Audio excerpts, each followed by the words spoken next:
సంప్రదాయాలకు ఆచారాలకు అనుగుణంగా కైట్ ఫెస్టివల్ను సిద్దిపేట జిల్లా హుస్నాబాద్లో మొదటిసారిగా నిర్వహిస్తున్నామన్నారు మంత్రి పొన్నం ప్రభాకర్.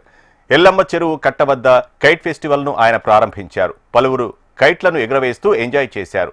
ఈ కైట్ ఫెస్టివల్లో పాల్గొన్న నియోజకవర్గ ప్రజలందరూ సిరి సంపదలతో ఆనందంగా సుఖ సంతోషాలతో కుటుంబ సభ్యులతో కలిసి సంక్రాంతి పండుగ జరుపుకోవాలని మంత్రి ఆకాంక్షించారు.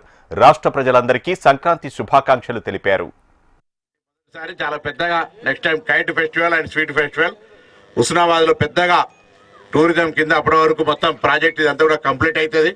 కప్పగుట్ట కూడా అభివృద్ధి అయ్యి మహాసముద్రం గండి అటు పాపన గుట్టలు భైరవ స్వామి గుడి మహాసముద్రం గండి ఆ జిల్లాల గడ్డ ఫారెస్ట్ కు సంబంధించినటువంటి అన్ని కూడా కలిపి ఈ ప్రాంతం అంతా అర్బన్ ఫారెస్ట్ అంతా కలిపి పెద్ద టూరిజం క్లస్టర్ కింద తీసుకునే సందర్భంలో రాయకాల వాటర్ ఫాల్స్ కాడ అన్ని రకాలుగా ఈ యొక్క సాంప్రదాయాలు ఆచారాలకు అనుగుణంగా ఈ ప్రాంతంలో ఒక చారిత్రాత్మకమైనటువంటి కాకతీయుల కాలం నాటి ఈ ఎల్లమ్మ చెరువు ఎల్లమ్మ గుడి ఈ ప్రాంతం అంతా కూడా పొట్లపల్లి స్వయం రాజరాజేశ్వర స్వామి అటు కొత్తకోట వీరభద్ర స్వామి పెద్ద జాతర రేపు సిద్ధేశ్వర ఆలయం ఈ విధంగా అన్ని కలవిగా ఇటు గౌరవెల్లి ప్రాజెక్టు గంటిపల్లి ప్రాజెక్టు ఈ ప్రాంతం అంతటికి సంబంధించిన అన్ని రకాలుగా ఆహ్లాదకరంగా టూరిజంతో పాటుగా ఉపాధి విద్య అన్ని రకాలుగా ముందుండడానికి కొరకు మరి ఉండాలని కోరుతూ ఈ పండుగ సందర్భంగా గంగిరెద్దులు రంగురంగుల ముగ్గులతోటి పండుగను